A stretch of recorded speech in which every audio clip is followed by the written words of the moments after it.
The opening bell of the NFL Stock Exchange podcast. I'm Trevor Sikkema. That is Connor Rogers joining you guys for the final time this week. It's a Thursday episode. And as we've been doing over the last, I'll say, month and a half, we've been leaving the Thursday shows open. Well, Connor, I have a feeling that a lot of these Thursday shows are going to be spoken for because the regular season in college football is over with. And that means, my friend, we get to do what we're doing today. And that is go back, watch a lot of the regular season tape, and come up with some updated rankings for our positions for the 2023 NFL Draft. Today, we've got edge rushers. This was your call to start us off with the edge rushers. And I think it's a good one, my friend. It's a very deep class, and there's a lot of different guys to like. So I'm glad that we're starting out with this one. If I knew just how deep, I would not have made it our first one. I could keep watching. I can keep watching this pass rush class right through the new year. I mean, full transparency, I texted you today and I was like, dude, I'm in the car home from Connecticut right now. And I have I made the car into an office. I was watching just to get through more and more of them because every time I got to another guy, he was good. To be honest with you, the top 5 I'm listing today, there are like 6 guys that could have been number 5. That's how good I think this pass rush class is. There was all kinds of different flavors in this group. There's star talent. There's complementary talent. Trevor, I loved watching this group, and I mean, I think this is a really, really good edge pass rushing class that I know you and I are. This will not be the last time we talk about them because the combine matters so much for them, the Senior Bowl, all those things.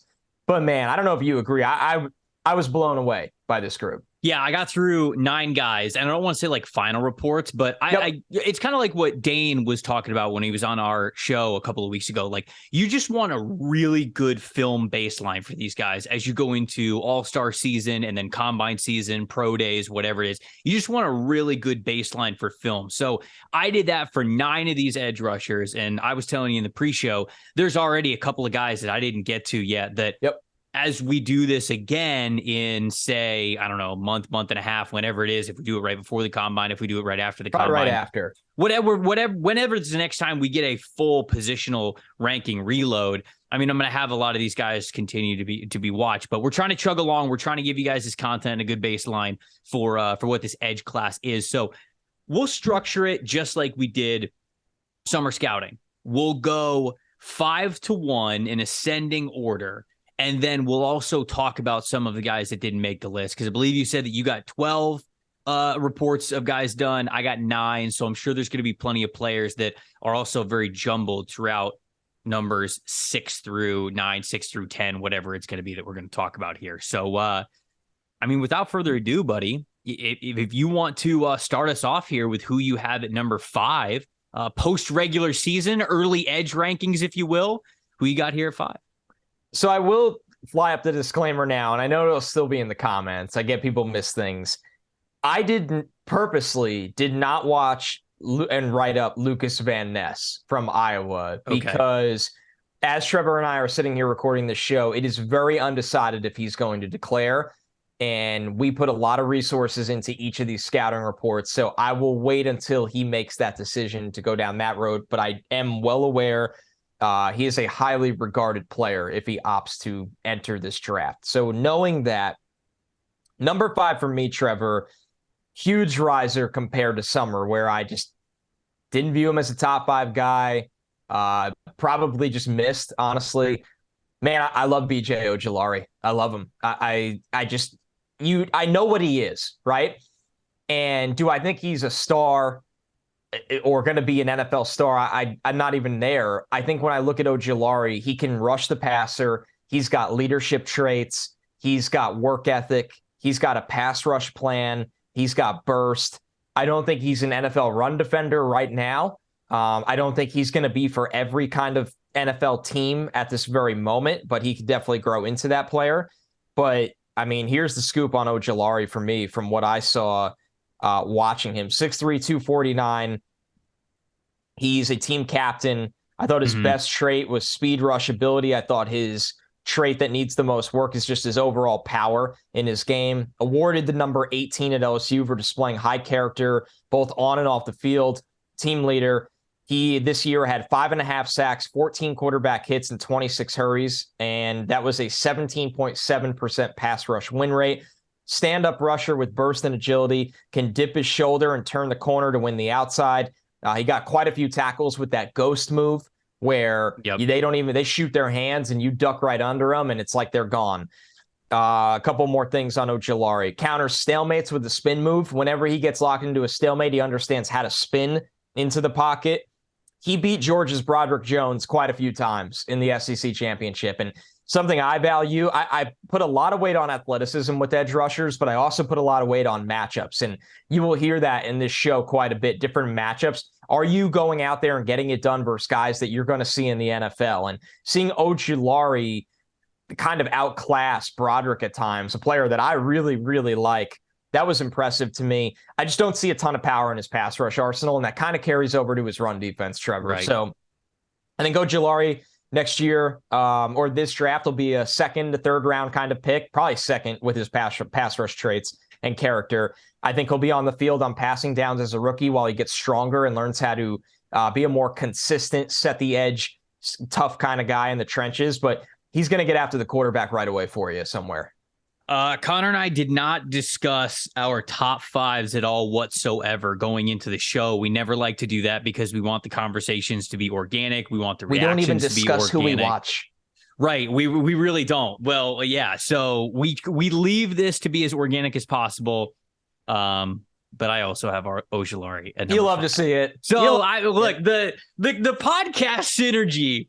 I want to slow down. Cut me off. Leave some for you. Leave some meat on the bone. No, I got plenty. I also want to talk about it from my perspective as well. You brought up a lot of really great points. And I think the first one is something that I always have in my notes is that team captain thing. I have a little column in the category because I do it all on Google Sheets, and I have a little column in there. It says, was this player a team captain? Because that matters. That stuff matters when you can elevate yourself, not just from your play, but also your leadership and whatever style that is. And that gets recognized by coaches and players. That is something that matters towards the scouting report. You're going to hear us talk about this so many times on this podcast. You draft people as much as you do players. And especially when it comes to those top 50 first round, really valuable picks. And we don't get nearly as much access to these guys as NFL teams do. So there's a lot of moving up and down the board sometimes with players where you go, man, I mean, this guy showed some potential, but I mean, the NFL is going to draft him in the first round. The NFL is going to draft him top 50. I just don't see that. A big portion of that might be what they are hearing, what they are learning about these players when they're able to sit down with them, get to know them, all that. So that is one of those little ways, and we don't get many, but seeing that recognition as a team captain is sometimes a little bit of a hint into guys that the NFL might really like, guys that you would really want on your football team. You mentioned the number 18. He's wearing number 18, which is a special number for a defensive player at LSU.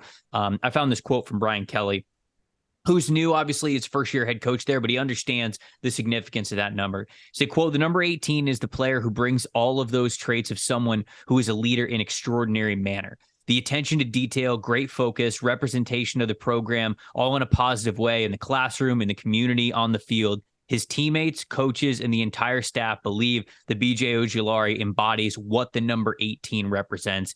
He carries our traits of excellence with him every day on and off the field." It's going to matter, people.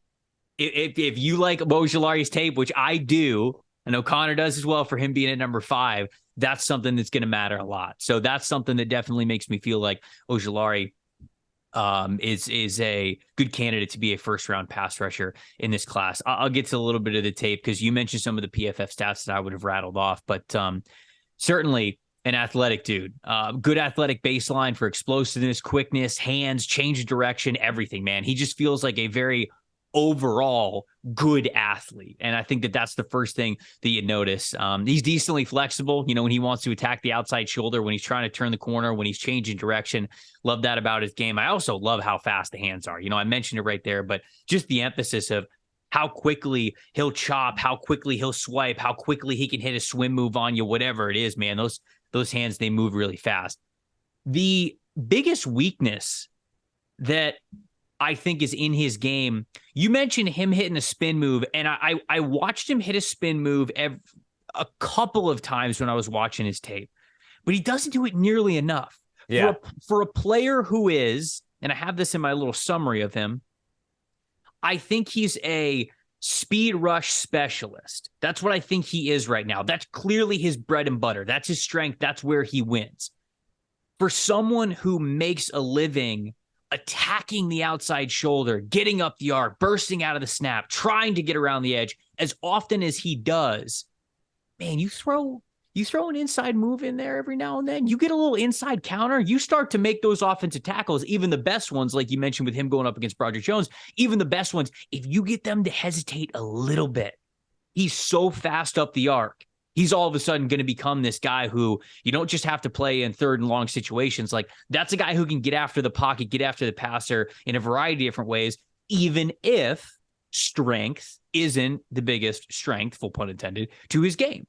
You can do that if you can set up offensive tackles in a way where you make them vulnerable no matter what the down and distance situation is. So that's something that I really hope that he could get, is more reliance on an inside counter move, because I think it's going to help his pass rush profile a lot. The other thing I really want to see him hone in on is he false steps a lot. And I don't know. I think I noticed this, and I'd be curious to see if, other people notice it or anything. He seems very right leg dominant, and his right leg is almost never the front leg when he is pass rushing. It's almost always the back leg. And he will false step with the front leg, and he will just kind of lift it off the ground and then power off the back leg. It's not the worst thing in the world, but if he would switch up his stance, if he's more comfortable doing so, and if he would just fire off that front foot and it's his right foot, man, that's all of a sudden a fraction of an advantage that you get on an offensive tackle. And this dude's athletic enough to where that could be all the difference in the world. That could be the difference of you getting a clean rip, you getting a clean dip around the outside shoulder, being able to get underneath him, whatever it is. It seems like it's just a false step thing that I don't even know if he's worked on or anything, or, I'm not going to pretend to be a pass rush coach, but I've watched plenty of pass rush clinics to obviously become a better scout. And I feel like if he gets to the NFL level and he can adjust that a little bit, whether it's moving his right foot up to the front foot or even the way it is now, just powering off whatever is his front foot, I think he could be even faster than he is now. And I already think he's impactful as a speed rusher. So that was overall my thoughts on him. I think the athleticism and the speed rush profile alone probably gets you into the back end of the first round, but the leadership qualities and even the areas where I could see his game improve and he can even take it to another level makes me feel pretty comfortable about him being a back end of the first round guy. So that's what I think of Ojulari. Wouldn't be surprised if he gets there. I corrected myself when I said second to third before and was quickly like, he's going in the second. Here's the thing, Trevor. He is a projectable player, too, to get better, as you just pointed out. He will not turn 21 until the month of the draft. So, yeah, that's alluring. That is alluring. In a pass rush class that, while is very good, is a little older in some areas, surprisingly. He's not one of those guys. He is 20. He's not turning 21 until April. And you pointed out some technical aspects that could lead to more explosive nature off the ball. I pointed out that I think he lacks some power.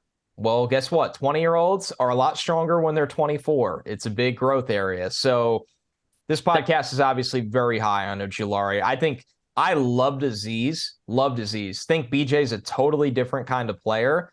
But the Ojulari family, I will carry that flag for both of these pass rushers. And some of his pass rushing reminded me a little bit of Josh Uche. The style, the body type. They have very similar bodies. I think BJ is going to come in under 6'3". I know Uche was a little under 6'2". They weigh the same.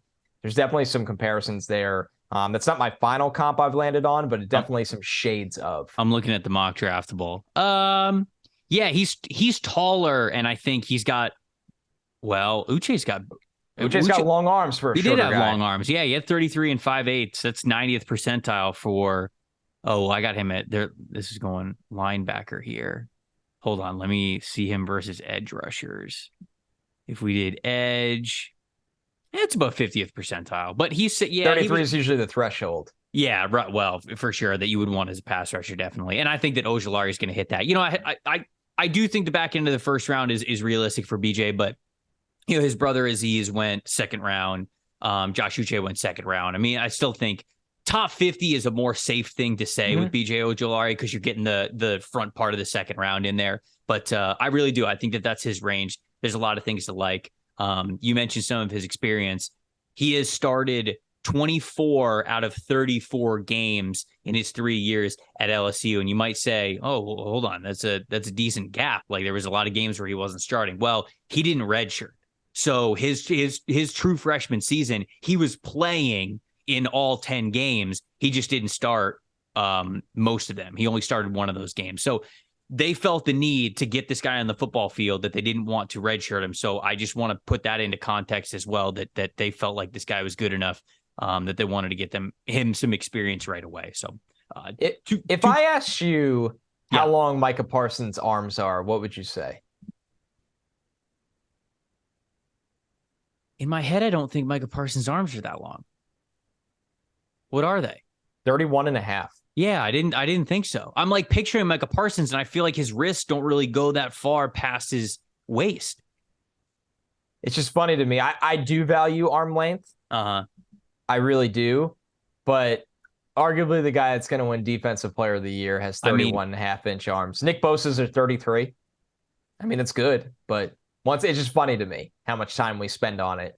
And you look at the two that are at the top of Defensive Player of the Year. When you are that damn athletic, it doesn't really matter that much. Micah Parsons ran a 4.36. Nuts. Stupid. You want to do number 4 since I kicked off number 5? Before we do number 4, can we actually do number 6? Can I ask you who would be next? Do you have who's next, or do you have them just in a? Do you have them just in a lump? Yeah, I didn't do. We and you were discussing. We didn't really do the concrete top 10, but I did. I thought a lot of guys were worthy of 5. The toughest one, totally different player, Keion White from Georgia Tech. Oh, I didn't get to watch him. Yeah, you're gonna like him a lot, and you're gonna get to see him at the Senior Bowl. Yeah, right. So there were a handful of Senior Bowl guys that I was like, okay, if I don't get to them, I know I'm going to get to them before the Senior Bowl. So I would That's what the pros do. You kick those cans down the road. Because it's better to watch them the 2 weeks leading up and then watch them at practice, and then you're done. They call me the New Orleans Saints of scouting, baby. I'm just kicking it down the road. That's what I'm doing. Okay, so all right. No, so you liked him though? Liked him a lot.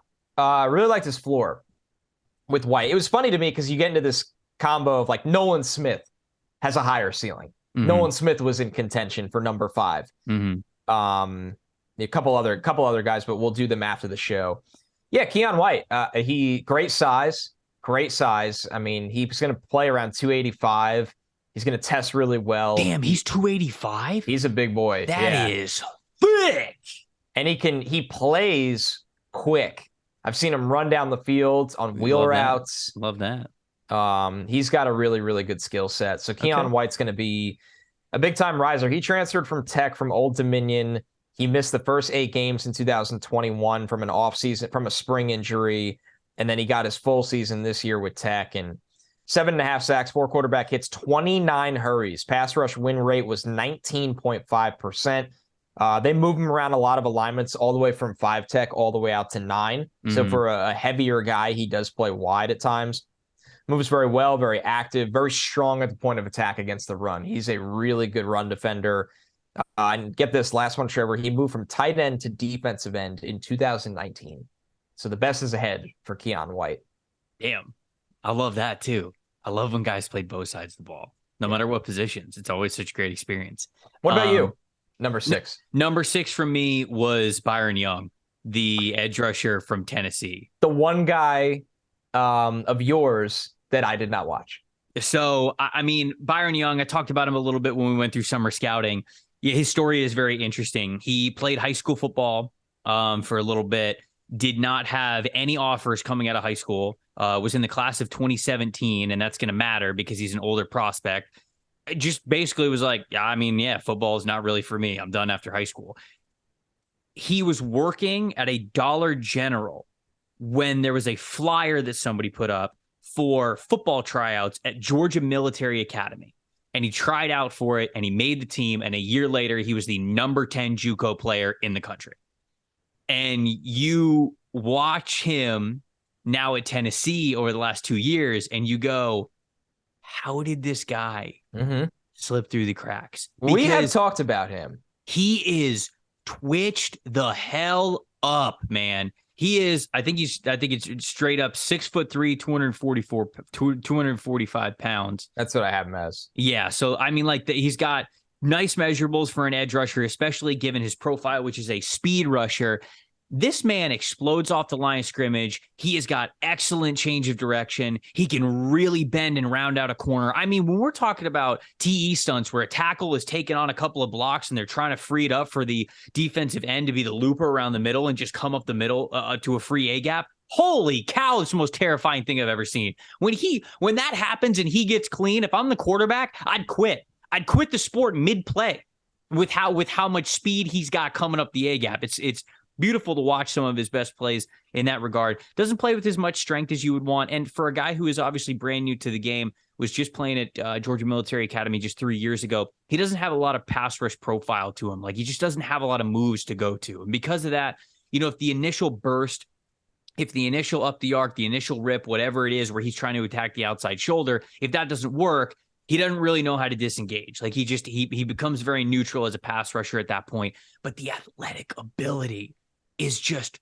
so obvious. He is so twitched up, man. I know that I'm going to be higher on this player than most people. Now, I mentioned that he was a part of the 2017 recruiting class. Well, if you can do math, that means that he is one of the older guys in this class. I believe he is going to be 25 years old. If not, then he's going to be 24. I don't know the exact 25 birthday. On draft day, yeah. So he'll be 25 on draft day. So I've got him at number 6. I see him and BJ Ojulari as very similar players. These are speed rushers who have a lot of athleticism to them. Both could use a little bit more strength in their profile.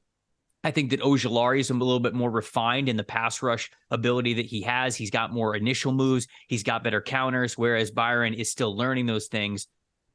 And, if you're going to draft one of them, you're probably going to want to draft Ojulari because he's 4 years younger. But that's not to say that I don't think that Byron Young could have a place in the NFL. I really do think that he could. He's got the Seattle Seahawks written all over him in the second round. That's all I'm saying. Seahawks got 2 second-round picks.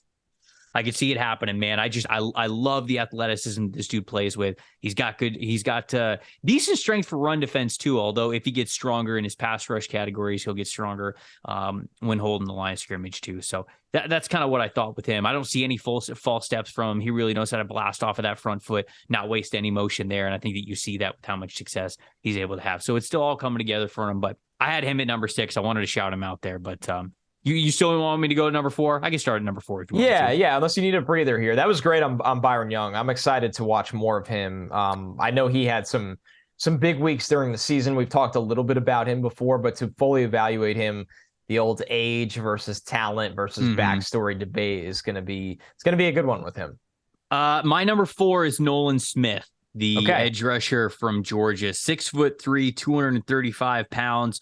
If you don't know anything about him, he was a 5-star recruit, a former number 1 overall player in the country. If you go to, I believe it's 247, with their higher guys, they do full write-ups on him and they give him a player comp. And they compared him early on to what Khalil Mack can be. And it's funny because Mack, obviously a much bigger bodied player, but a big reason why they compare him to Mack is because Nolan Smith at 235, 240, whatever he's going to end up weighing in at the combine, the man's a house in run defense. And you would just never think that with him. I agree. You would look at his body type and you would say, okay, this is clearly a twitchy, speedy pass rusher that you're going to put in wide 9 alignments in a stand-up position, and he's just going to attack outside shoulders in pass rush specialized situations.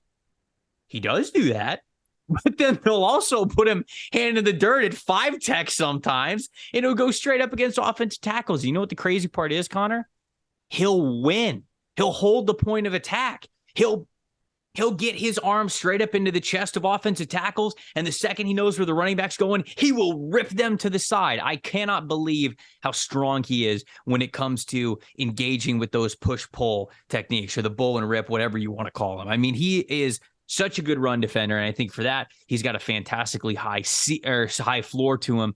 Pass rush profile, I think, still needs work. There's just not a ton of production to him pass rush wise. When you look at a former number 1 overall recruit, he also missed the last, he's still out and Georgia's still playing, so I can't say the last 2 or 3 games. He tore his pec. That's what I'm trying to say. He tore his pec near the end of the year, only played in 8 games because of it. For as athletic as he is, I think he really knows how to get off the ball. He really knows how to get up the arc and challenge that outside shoulder. He relies on his athleticism too much. There are not a lot of moves that he goes after. He's an athlete out there. Yeah. And he is. And that's really what it comes down to, is he needs to be more than just an athlete. And I think that's the question that we were asking of him going into the season after watching him from summer scouting. I know that's what I wanted to see, more of a pass rusher rather than an athlete. He was still kind of just an athlete, but it's still fair because Georgia's defensive line's been so stacked over the last 2 years. He hasn't had a ton of opportunities. There's pure pass rush opportunities. He got more this year, but he's a rare athlete. It's kind of what I'm trying to say. Rare athlete who has a lot of the tools that you would want. He's just a little too reliant on that athleticism. You're probably going to have to put more weight on him in the NFL. That's just the way that it's going to be. But if you do, even if you get him up to just 245, I still think you got a damn good player, a guy who knows how to hold the line of scrimmage, and somebody who has that overall athleticism that I think become a really, really good pass rusher, even if it's still a speed rusher. So ended up having Nolan Smith at number 4 for me. It's hard for me to argue. A guy that didn't make my top 5, but was in that conversation for number 5. There's so much projecting still with Nolan Smith, which is so interesting for a former number 1 recruit, a senior on a top flight program like Georgia, that ball of clay where everything is there for him to just be a star. And you're right. It's odd how good he is against the run. And even more surprising is how much he lacks consistency purely rushing the passer. So it's a lot to unpack. Obviously, what stinks is in the year we expected Nolan Smith to really just take off, he has the pec injury, which is brutal for him. So he's somebody that I'm very curious to see where he ultimately ends up for me, because there is so much to like about the player. And I know it sounds like he has a really good reputation as well. We go back to the character aspect as well. So listen, no, I'm not going to fight you to the death on that one. I'll understand why anybody has him in their top 5. My number 4 was somebody that really surprised me. Tyree Wilson from Texas Tech. Okay. Really surprised me. Somebody that I thought I would be lower on, and maybe having him as my number 4 edge is, I don't know, lower, but I know some people really like this guy. They like this guy as a top 5 kind of pick. So when I look at Tyree Wilson, you want to talk about projecting, right? Senior from Texas Tech, 6'6", 275. You hear it right there, 6'6". His best trait is his length. I think the thing he needs to work on in his game the most is the lack of polish. I think my favorite line in my scouting report is he plays like a bull in a china shop. And what that leads to is completely out of control play, but also jaw-dropping power at times. And I posted a couple of clips of him destroying the souls of a Baylor guard and a West Virginia guard. And some of the responses were like, these guys aren't good. And I'm like, I don't know, though. I think this is just the kind of power this guy has. So 7 sacks, 10 hits, and 32 hurries with a 21.9% pass rush win rate in 2022. The Big 12 was kind of not really a fair matchup for this guy. I would have loved to see him in the SEC, or the Big 10. Life goes on. Possesses incredible length that creates consistent matchups against any offensive lineman. Trevor, they have him standing up. They have him playing inside, outside. They run him on stunts all the time. Plays with his hand in the dirt as well. I wrote, though, no real pass rush plan, but the raw traits still led to production. When he hits quarterbacks, it looks like a car crash. It looks like the Matt Milano, Mike White hit from the weekend every single time with Tyree Wilson. They just go flying. They go absolutely flying. His strides cover an insane amount of ground. When he plays the outside run, he can get from the middle of the field to the sideline as quick as any edge rusher as I've seen in this class with his length. But the full transparency on him is that if he had more polish, we'd be talking about him versus Will Anderson. And he doesn't. He just doesn't right now. This is, to me, honestly, I'll say it right now, maybe the biggest boomer bust non-quarterback in the entire draft, Tyree Wilson. I would be scared shitless if I took him with a top 10 pick, but I understand why somebody will do it because he has so much raw talent packed into his body. He was not in my top 5. He's not number 6. I have him in number 7, and I definitely hear a lot of the things that you're saying, and I don't necessarily disagree with them. You know, when he can utilize his length, I mean, his length is clearly his biggest asset, right? A couple of those clips that you posted are obviously him destroying reps, but you know, they're against offensive guards. He does the same thing against tackles just because he is so long. I think he's got an over 7-foot wingspan, which is nuts. Yeah, he's a small forward out there. He's massive. When he remembers, I think, to extend his arms fully, there is nobody really in college football that he went up against that could handle that. So if you guys sit there and you think about the physics of what happens when a guy with a 7-foot wingspan is pushing you like a sled, but his arms are fully extended, you are on your heels. And the way that you counter someone who is bull rushing you is you kind of want to hop your feet, you want to squat down lower, and you want to try to reposition yourself. But if you can't get your hands on them at all while they're bull rushing you, that makes that very, very difficult to stay balanced. So you see a lot of really dominant reps from Wilson when he is using his length the way that he should. Okay, I'll read his strengths and then I'll read his weaknesses because I do have takes on Tyree Wilson.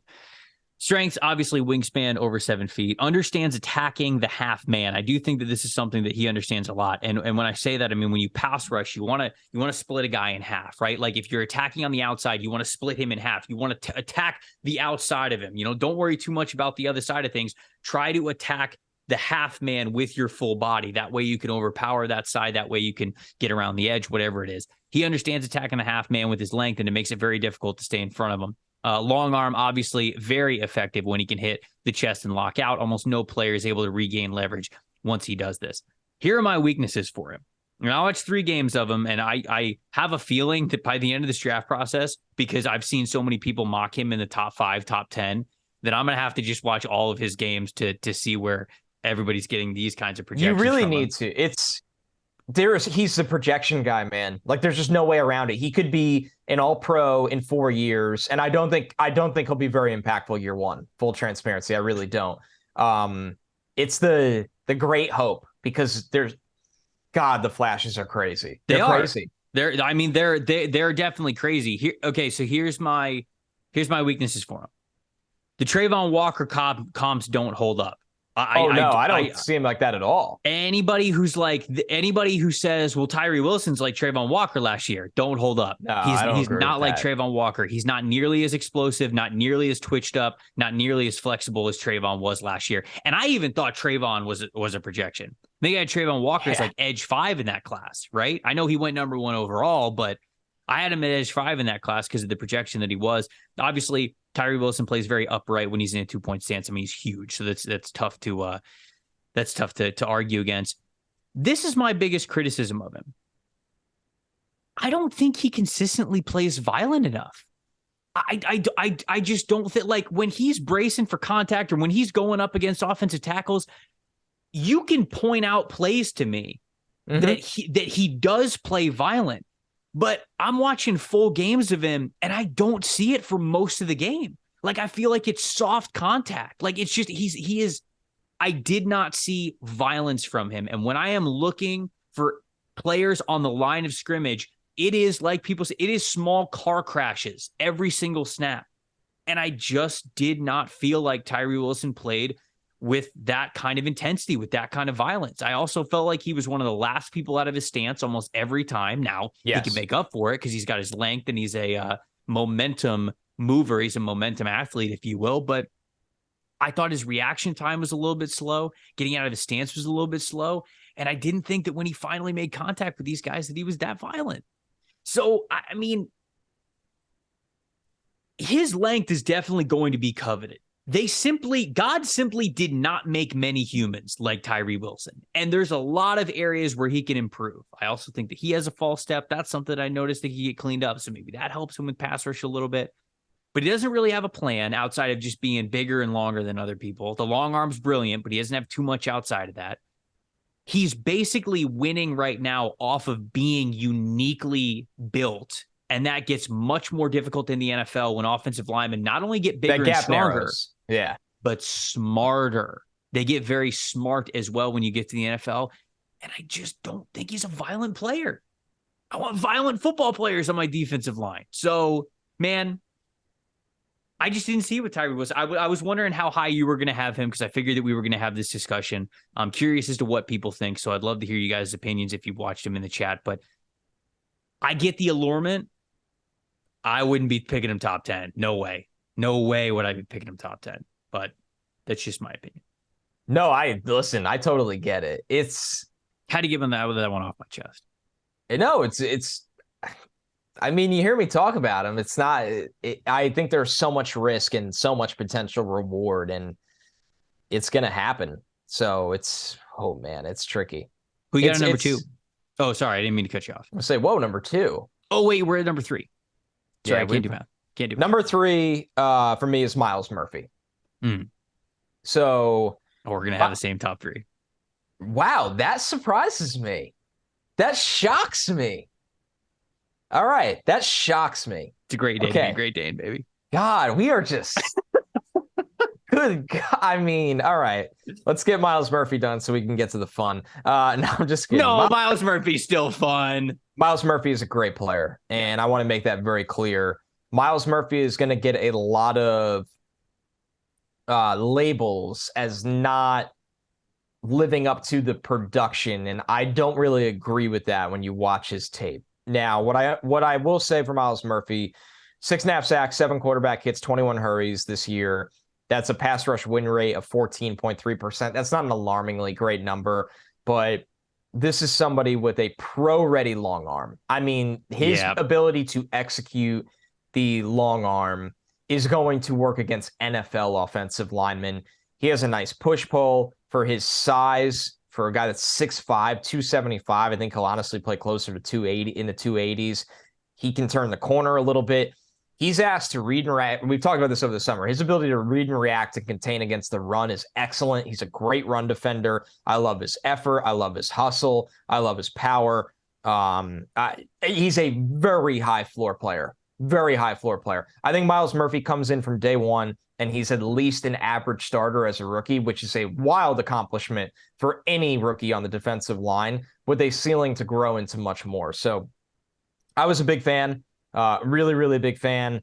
I think that he's maybe one of the safer picks in the draft, depending on what you're asking him to do. But I think he's somebody that can be a big end for you. I think on passing downs, I'd like to see him kick inside and get some chances to rush between guards and centers, or play him at 3 tech. There's a lot you could do with him, but man, I was a big fan of Myles Murphy, Trevor. He's a good player. And you mentioned kind of his alignment. I see him as a 4-3 defensive end or a 3-4 defensive end, something that he's playing anywhere from a 4-eye technique to, a 6 or something like that, however you have those numbers lined up when it comes to the tight end being on the line of scrimmage. I think that he's playing really anywhere there, and you can find a home for him, and he'll definitely be comfortable. That body frame, 6'5", 275. I mean, he carries it very well too. He carries it like somebody that you would want to as an edge rusher. You mentioned the long arm. I think the long arm, when he hits it, very nice. I mean, like, it is It is a beauty when he can hit the long arm. I'll get to that in a second because I do think it's a little inconsistent, but definitely if he hones in on that, I feel like that's a go-to pass rush move.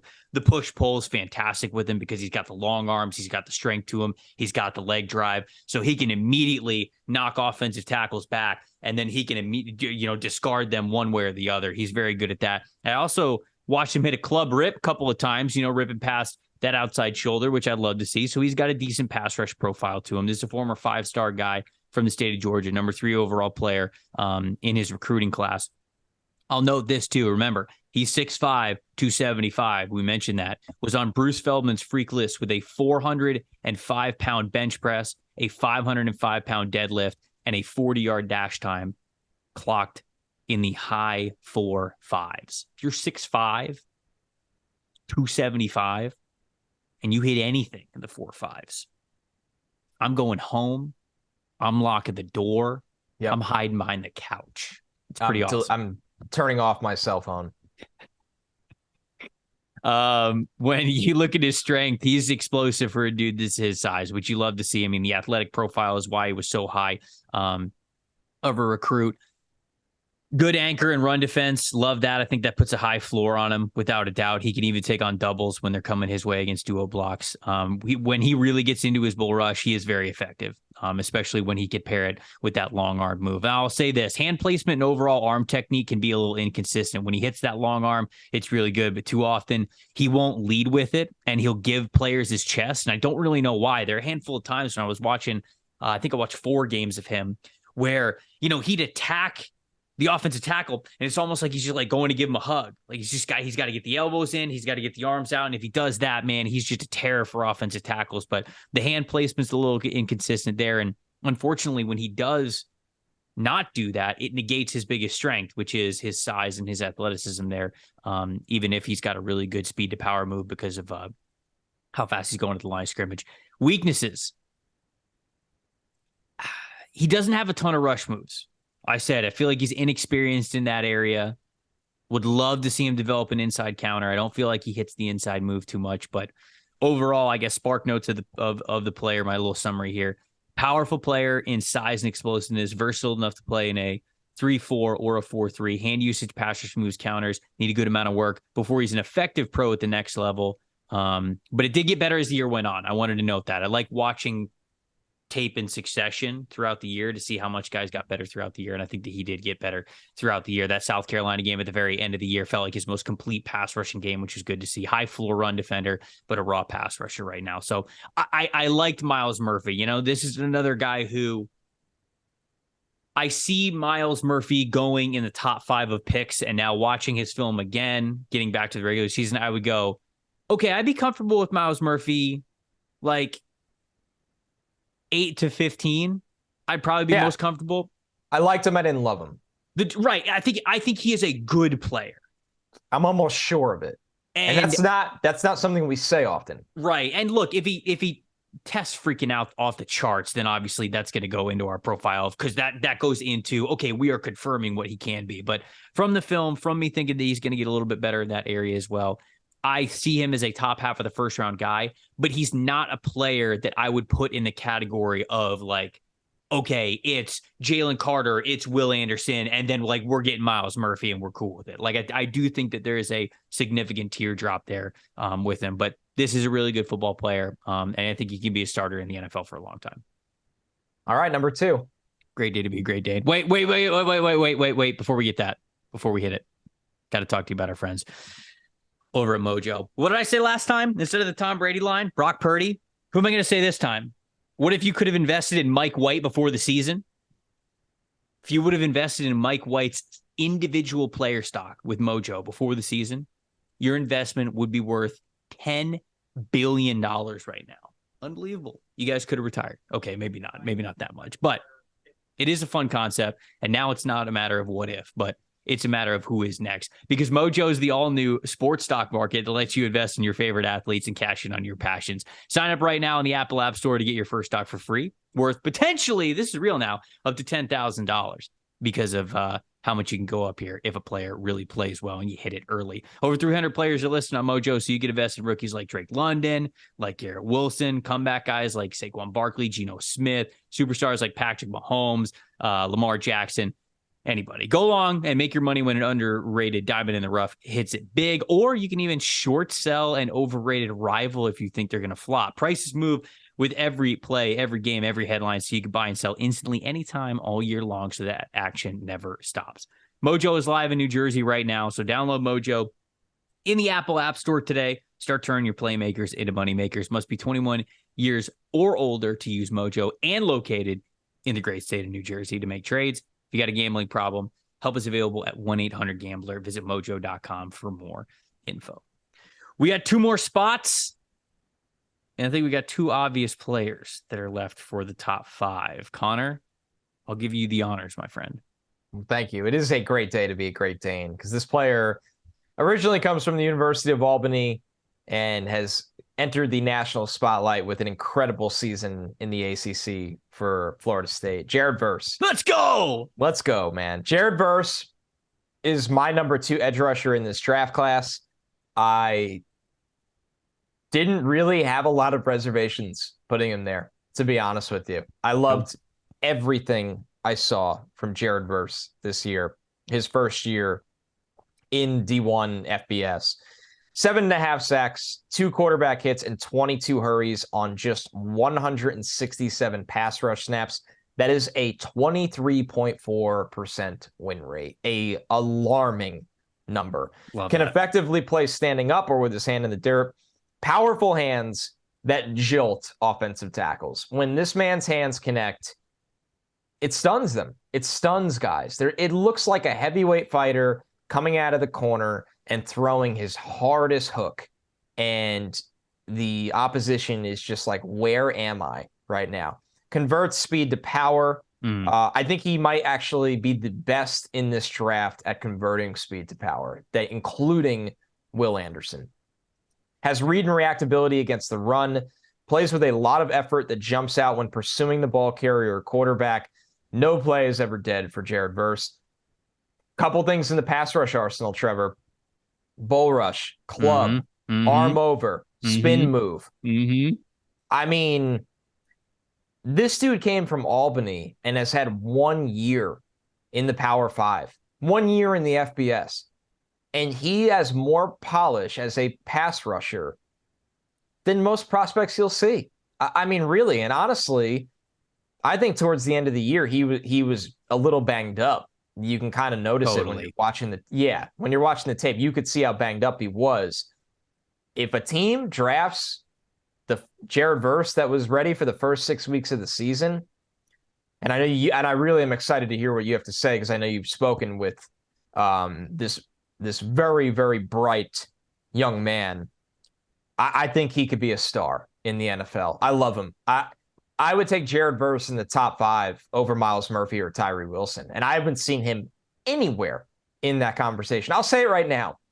That Eagles pick, owned by the Saints, if the Eagles' dream of Will Anderson or Jalen Carter can't happen and they get Jared Verse, and a lot of people react like, man, imagine if they got Will or Jalen Carter. I'm going to look around and go, they are terrifying right now to me. Jared Verse is a stud, man. He's a stud. Jared Verse is closer to Will Anderson than the next pass rusher in this class is to Jared Verse. Bullseye.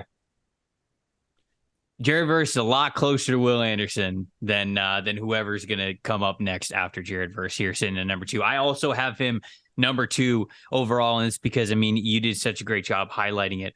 What is not to like, essentially, about Jared Verse? Now, that's not to say that he is a perfect player, right? I saw a little bit of a false step with him. I feel like that's something that he could get cleaned up. He's got experience rushing from a 2-point to 3-point stance, but I don't love him from a 2-point stance. I do love him from a 3-point stance, though. He can be a little bit off balance at times. Like sometimes he's playing a little bit too much on the ground or a little bit too out of control. I think that all of those things are things that he could get cleaned up. But the background of him, okay? Former tight end, split time at tight end and defensive end when he was in high school. Played for an offense, didn't really let him shine very much.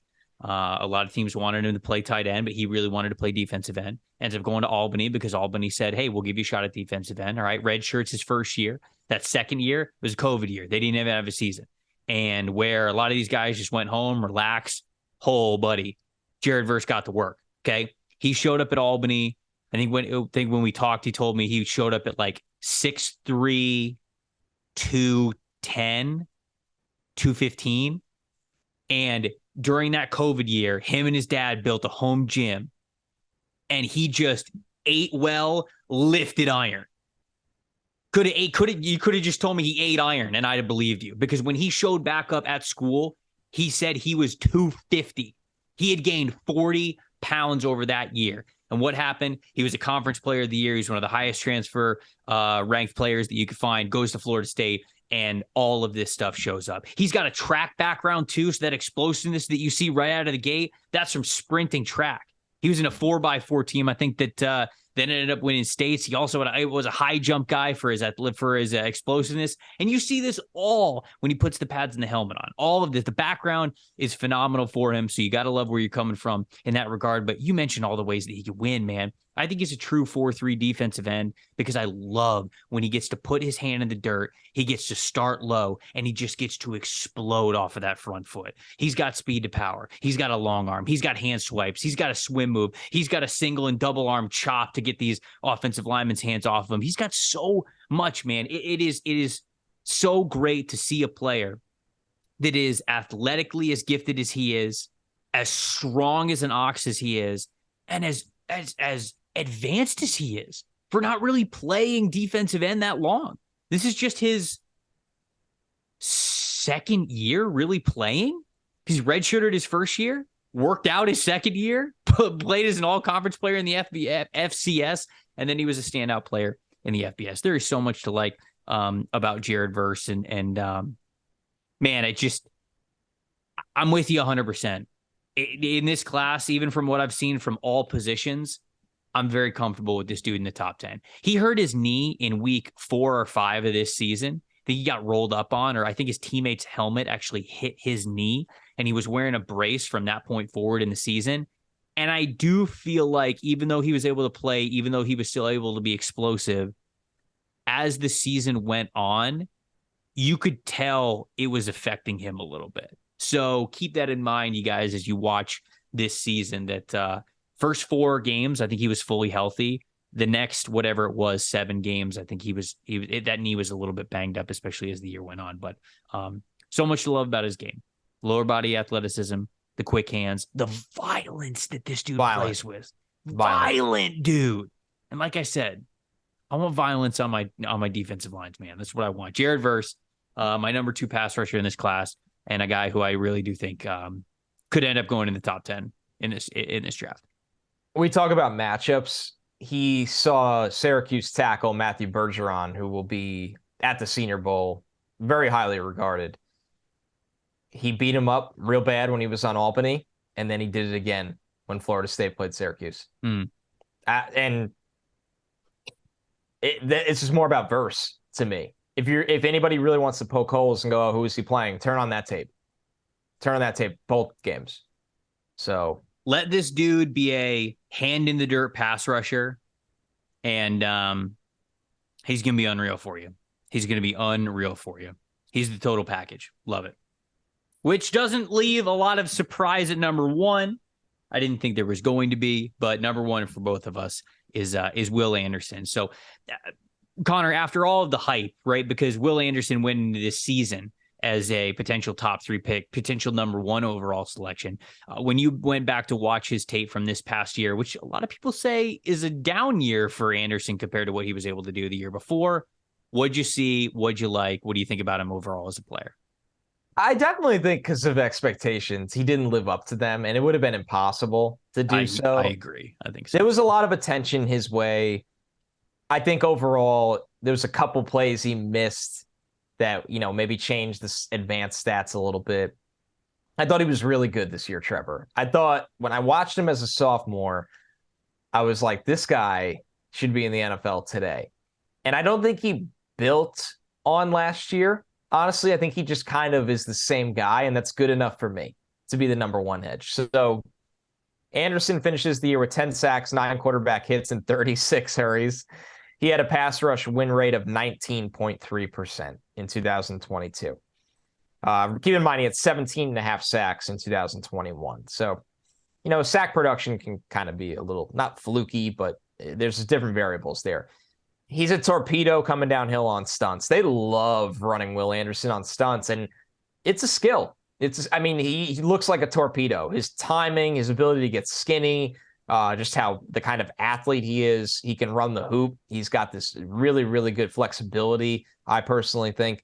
Elite contact balance. Whenever you want to talk about the attention that he had to face this year that maybe he didn't get in 2021. Teams tried to chip him with tight ends or dedicate the running back and pass pro strictly to him because they'd go to the running back, hey, that guy is going to beat our offensive lineman. You need to slide right away in his face. Mm-hmm. Didn't really matter. He's not fazed by chipping tight ends. He made running backs look stupid in pass pro. I know people will kind of groan at that and be like, well, he should. But chipping tight ends, you don't feel it or see it. For them to just kind of bounce off you and you're unfazed in your rush, that was impressive to me this year. He's incredible at creating space to make easier rush pathways to the quarterback. And what I mean by that is his change of direction. He sets up tackles where his point A to B to the quarterback is the shorter route. I don't see Will constantly trying to run wide and come back around and get all these long extended plays. I think he really understands how he can quickly affect the quarterback. He's very smart. He's very instinctive. It's why he lives behind the line of scrimmage against the run. So, this isn't groundbreaking stuff. Will Anderson is exactly who we thought he was coming out of summer, and I liked this year's tape, and I still think he's worthy of being the first player drafted overall in this draft class. Yep, I agree. Will Anderson has such an impressive, I think, overall resume to him, right? Yeah, something that I track. It is not just captainship, if that's a word, which, by the way, Will Anderson was a captain 2 years in a row. They voted him as a captain as a sophomore. Very impressive. And as a junior. He's also, I believe, started all 40 of the 40 games that he has played in at Alabama. They started him year one, game one as a true freshman. And he ended up leading the nation for freshmen in sacks and tackles for loss. So this dude's got 40 games played, 40 starts, which is unbelievably impressive. Tells you how talented he is, that he was able to get on the field and start for Alabama. For Alabama, the team that is never short of defensive line talent, 5-star talent, whatever it is. Will Anderson was still able to stand out in that regard. 6'4", 245 pounds, a little bit lighter of a rusher, and I do think that shows up a little bit. Less so in run defense, more so in tackling, actually, because he had a handful of missed tackles this year. I believe he had 8 missed tackles, which was, let me look here. 8 missed tackles was tied for 13th worst for edge rushers in the FBS. So that was a high amount of missed tackles this year. And I think that's what people would point to is the lack of ability to finish that he had this year. Didn't really have that problem last year. But when people just bring up strength concerns with Will Anderson, just realize that when Will Anderson has the ability to get off the line of scrimmage, to stack you, to get into your chest, he can still control people. There is a specific clip that I remember from the Arkansas game where this Arkansas offensive tackle basically has 80 pounds on Will Anderson. And Will, coming from a 3-point stance, maintains leverage, fires into this dude's chest, extends his arm a little bit, sees where the running back is going, and just rips this dude to the side. And I go, okay, that's not a strength concern.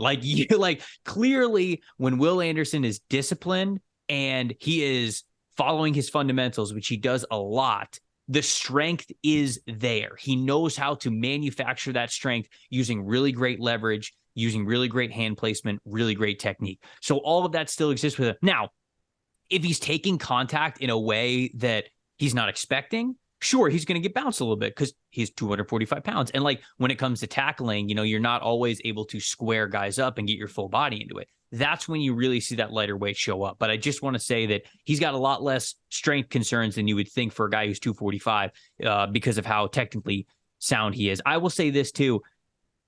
He's got more of a false step than I thought that I was going to see. Will has been so productive as a pass rusher, especially as an athlete. I was like, oh, okay, this guy's going to be really refined. I know he's very disciplined in a lot of other areas, but it's the same thing as some of these other pass rushers in this class where he is firing off of that back foot, not the front foot, and he's lifting that front foot at the snap. And it's like, well, damn, this guy's good enough of an athlete where if you kind of fix that a little bit, if you, again, give Will Anderson that little bit more of an advantage, I think that he's going to be even better at the next level. So I think that that's something just to look out for. But he has everything that you would want in I'll say more of a speed rusher, right? Because he's not 265. He's not 270. He's not like this big, strong base defensive end. He's got narrow waist, actually. He's a pass rusher, right? He's a skinnier, slender pass rusher, but he's so damn athletic.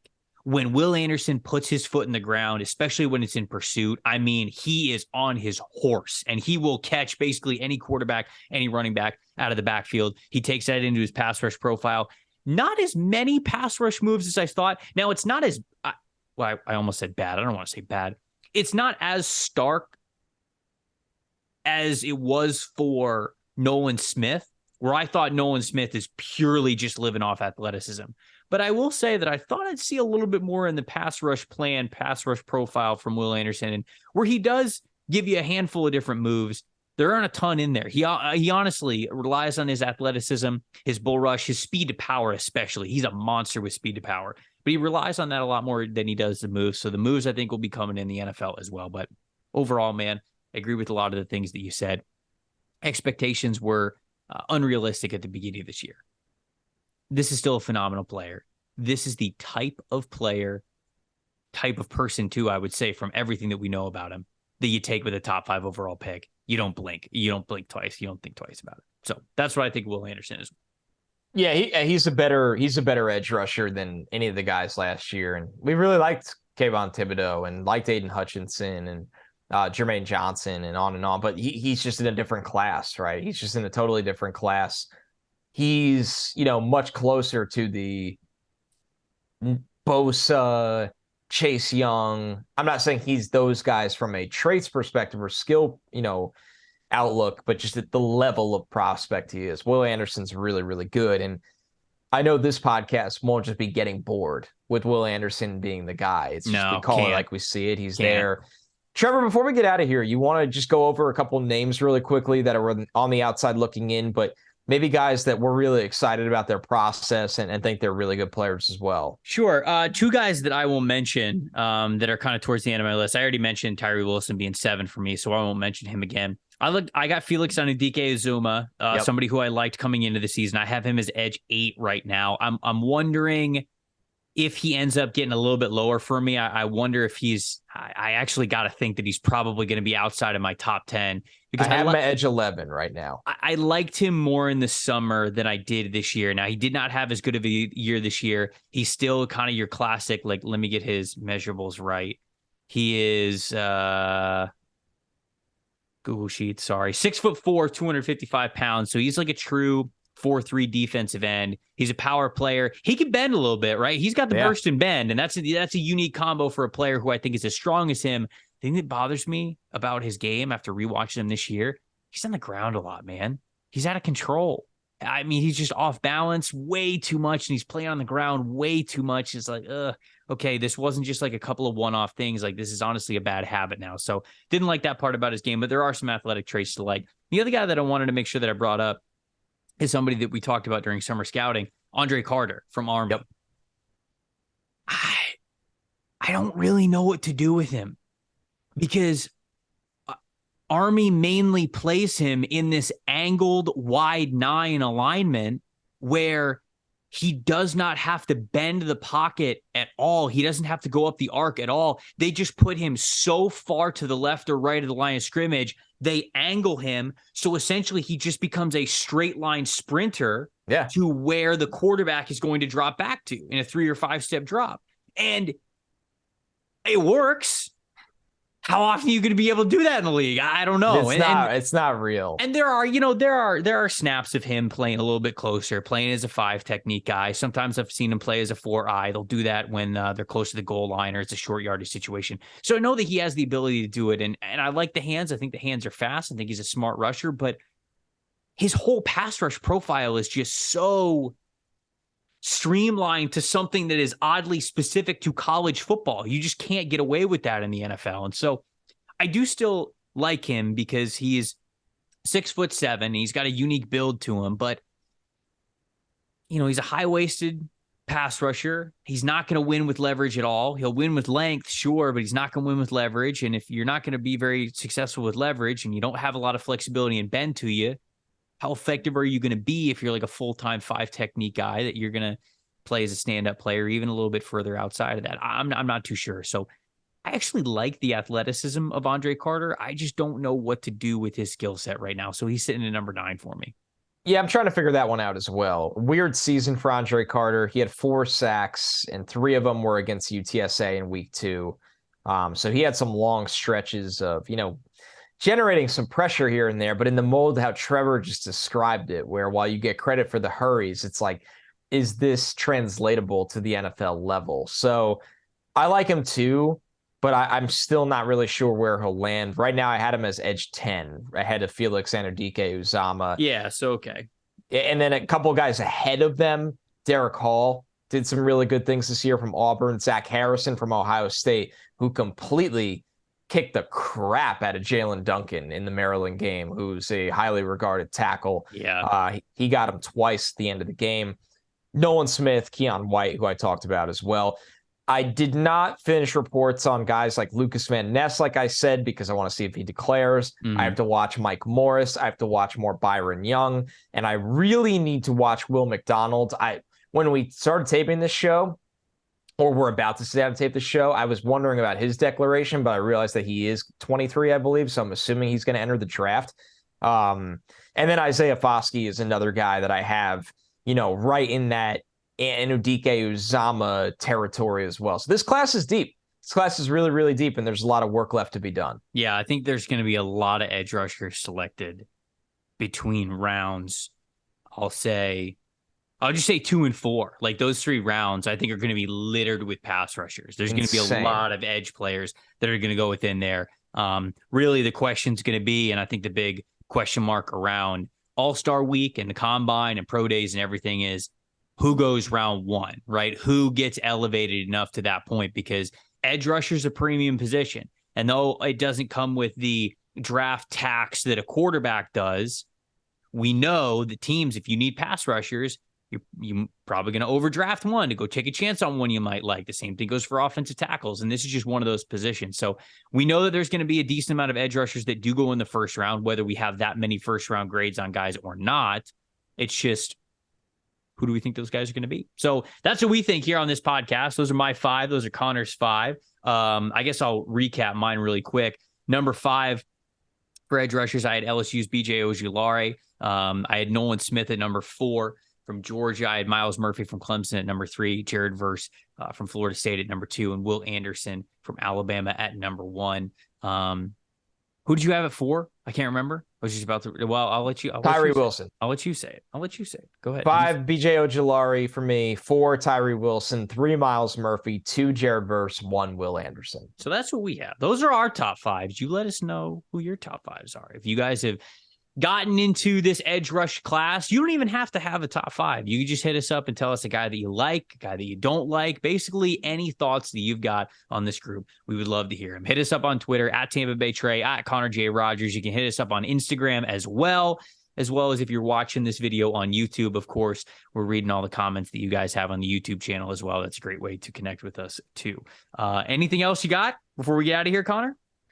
Man, I think that sums it up pretty well. We will be on a 3-episode schedule next week leading up to Christmas week. Want to make sure everybody knows that there will not be a amount of episode change, and we'll figure out where we're going as well. This is kind of going to be our staple here because it's that time of year where we're laying out the foundation that if you listen to this show, you'll know the top 150 prospects in the draft, soon enough, which is pretty cool. Our goal is to update the NFLSE big board before Shrine Week / Senior Bowl week, because they're basically like the same weeks going into each other. That's what we want to do. Which is just great for everyone. I just want to, say, it's really good stuff.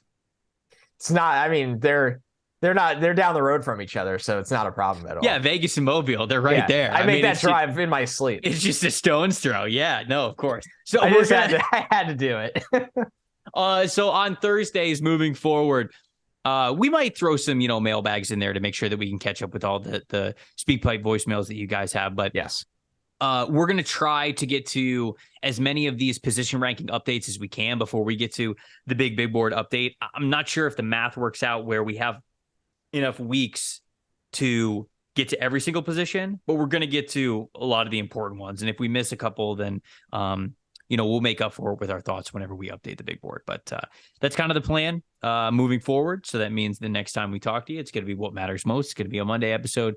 We'll get to update the draft order on the Wednesday episode. And then we will have another prospect ranking positional update episode for you guys next Thursday. We'll keep the suspense. We'll keep it a mystery, a little bit of a thriller. Keep you guys coming back. What position are they going to do next? Going to have to find out next time on the next episode of the NFL Stock Exchange podcast. I'm Trevor Sikkema. That is Connor Rogers. Thank you guys so much for listening. We'll see you guys on Monday.